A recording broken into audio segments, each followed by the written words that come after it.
Good morning and welcome to Daily Red Devil for all of your latest Manchester United transfer news and talk. I hope everyone is doing well on this Friday morning. We've got a massive show to bring you guys today. As you can see, I am in a different location today, so do excuse the backdrop. Hopefully the video looks all right and everything. Obviously, as I said, it's a different location. I'm only here for a couple of days and then I will be back in my normal setup. But yeah, we've got lots to get into on this morning's show. We're going to be talking about the big challenge for Erik going into the game against Liverpool on Sunday. We'll also be talking a little bit about a new striker that Manchester United are reportedly going to sign in the January transfer window. Lots of other stuff to get into as well on this morning's show. As always, I invite you to get into the comment section. Let me know your thoughts on everything we discuss on today's show. So let's start off with the big challenge for Erik ten Hag. Obviously, we spoke yesterday about the potential of Graham Potter replacing Erik ten Hag at Manchester United. Now, I know a lot of you were pretty disappointed about this. I know a lot of you were very frustrated, upset, angry, shocked. I mean, I could keep describing words, couldn't I? Frustrated is probably how I felt yesterday morning. And unfortunately, this story seems to keep going. It was one of those where I said yesterday, either this story will instantly disappear or we'll keep getting more similar stories coming out. So yesterday afternoon, Sky Sports reported that Jim Ratcliffe and Sir Dave Brailsford can see beyond Graham Potter's failure at Chelsea, where he lasted less than a season, and think he is of the right calibre and mindset to carry out the long rebuilding job at Manchester United if Erik ten Hag cannot improve results on the field quickly. So it does genuinely seem like Graham Potter is the leading candidate now to replace Erik ten Hag. At 365, whatever, all putting him now as the odds-on favourite to become the next Manchester United manager. Now, I want you guys to let me know in the comment section what you guys think about this. Would he be of interest to you? Would he not? I mean, for me, it's a definite no. I definitely do not want to see Graham Potter at Manchester United. Yeah, it's 100% a no from me. Like, I honestly can't think of anything worse. I don't like Graham Potter as a manager. I think he did well at Brighton, but I don't think he's Manchester United level. Yeah, I think he's an average manager, and I think that he's only going to send us backwards. And that's just my personal opinion. I know some of you don't want Erik ten Hag. How's the video looking for everybody? I'm just having a look on my phone, and it looks a little bit like it's lagging quite badly. Let me know if the video's all right. If it's lagging, I might just leave it, to be honest. Let me know in the live chat quickly, everybody. Is the video all right, or is it really laggy? I'll carry on with the show whilst you guys let me know anyway. So yeah, more and more stories reporting that Graham Potter is set to become the leading candidate for the Manchester United job. Yeah, massive no from me. Obviously, as I said, Sky Sports reporting that apparently Jim Ratcliffe and Sir Dave Brailsford think he's the right man for the job. Now, obviously, Erik ten Hag hasn't been sacked yet, but the big challenge for Erik ten Hag is obviously to go and get a result against Liverpool. Manchester United haven't even scored a goal at Anfield since 2018. Just let that sink in. The last time we scored a goal was 5 years ago at Anfield, and Erik ten Hag's job is pretty much on the line. If we were to go and get absolutely battered by Liverpool on the weekend, I think he probably...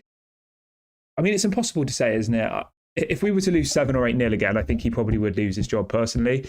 But is that the right decision? For me, definitely not. I think he's one of the best managers around. All you have to do, right, is look back a couple of years ago, and he was the manager that every single Man City fan wanted to replace Pep Guardiola. You know, that's documented on the internet that he was the leading candidate. He was the leading candidate to become Pep's, protege at Man City. He's definitely a good manager. There's no doubt about that. He's come into a club with so many things going wrong, so many things that needs to be addressed. He's got the hardest job in world football, I think. And I think we do need to give him time. I think we need to give him the benefit of the doubt. And it does just frustrate me and upset me a little bit that fans are so quick to throw a manager under the bus when it should be the players that we're pointing the finger at. It should be the owners we're pointing the finger at. It should be the poor recruitment. It should be the CEO. It should be the director of football. Like, these are the people who are making all the decisions at this club. Erik ten Hag's job is to coach the team, and he's having to deal with the scraps that he's had from previous managers. Now, people will say, oh, we spent 400 million. He did not spend 400 million. Manchester United recruitment team spent 400 million, and they spent it badly. They overpaid on players. They wasted money. You know, we didn't need Mason Mount. We didn't really need to spend 100 million on Anthony, you know, and it's easy for us to blame Erik ten Hag for that. But at the end of the day, right, Erik ten Hag is meant to be the coach. He's involved in the under-21s. He does obviously all the team meetings, all of that stuff, right? And then they also are expecting him to make the transfers as well. Like, it just doesn't really add up for me. Naheem says Erik ten Hag needs time to improve our club. These reporters are those banned from the press conference. I mean, yeah, that's a fair point. It does seem to be the ones who are banned who are out to get him at the moment, which is quite ironic. Alan says, do you think changing the manager, the team will be better with the same players? What I would imagine would happen, right, because this has happened before, if you were to change the manager, the players would be better for a very short period of time. They'd probably be good for a few months, and then the same pattern would just repeat over and over again. So yeah, I don't think in the long run it will make any difference. You might see a bit of a bounce. There might be like a month or two of good results under a new manager. But in the long term, I would say that, yeah, it probably won't make much difference for me personally. But obviously, let me know in the comment section. Do you think a new manager will make any difference? Do you think that it's not, that it is 100% Erik ten Hag's fault and that the Glazers aren't to blame and the poor recruitment isn't to blame? Let me know what you guys think in the comment section. I always like to see what you guys have to say. I'm only going to do a relatively short show today because I can see the signal's quite bad. But let's talk a little bit about the new striker. So it's a player we've talked about before on the show, and his name is Sekou Guirassy from Stuttgart, obviously having an unbelievable season over in the Bundesliga. He's available in January for £15 million release clause, which is unbelievable. He would be worth anywhere between 30 and 50 million, I think, on the current market if there wasn't this release clause in place. And the headline this morning is that Manchester United are stepping up their pursuit of Guirassy ahead of trying to buy him in the January transfer window. It says Manchester United have now opened talks with Guirassy's agent, Moussa Sissoko. A couple of other people coming out with a similar story saying that,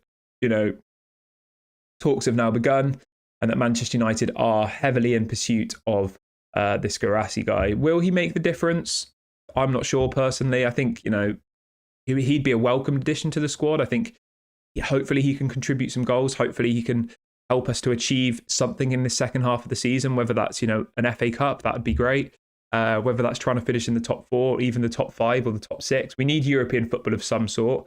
I know people say, I don't want Europa. I don't want Europa. Like, Europa is probably not even our level. Like, we're probably at Europa Conference League level at the moment, let's be honest. Some of those teams in the Europa Conference League would beat us. I saw last night in the Europa League, it was Brighton versus Marseille. I think both of those teams, Brighton have beat us this season. Multiple times they beat us last season. I think they would comfortably beat us. You look at the Conference League, it's teams like West Ham. I think West Ham would beat us at the moment. Brighton are in the Europa Conference or they're in the Europa League, sorry. So the Conference League is they've still got decent teams in there as well. It's like teams like Lille, teams like Club Brugge, teams like Aston Villa, Fiorentina, Fenerbahce. Like, there's some good teams in there, Yeah. What else?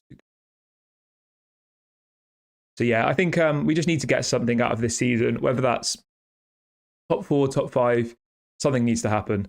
I'm going to wrap the video up here, guys, because the video seems to be lagging hard. I'll be back on Sunday. I'm away until Sunday, so there won't be any videos from now until Sunday because the signal isn't. I don't think the signal is strong enough here to do a video to the level I want to do it. So thank you to everyone who's watching. I will be back on Sunday. Don't worry, nothing's happened to me. I'll be back on Sunday. Have a lovely Friday, Saturday, and we will speak on Sunday after the Liverpool game. So yeah, I will be back in time for after the Liverpool game, and we will obviously talk about that match. Have a lovely weekend, everybody, and I will speak to you all on Sunday.